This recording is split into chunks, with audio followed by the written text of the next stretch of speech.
job fair naman para sa mga senior high school graduates, sabay-sabay ding idinadaos ngayon sa iba't ibang bahagi ng bansa. Kasama mo sa balita, Radyoman Joyce Sadra. Joyce? RMN Live Report. Sabay-sabay na idinadaos ngayong Labor Day sa iba't ibang bahagi ng bansa ang job fair para sa senior high school graduates sa buong bansa.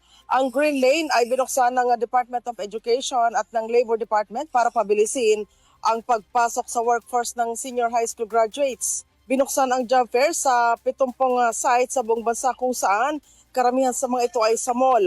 230,000 na oportunidad sa trabaho ang inaalok ngayon para sa senior high school graduates. Sa naturang job fair, naglagay ang DepEd at DOLE ng isang express entry para makaiwas sa mabang pila ang senior high school graduates at mabilis silang makaharap sa mga kumpanyang ina-applyan.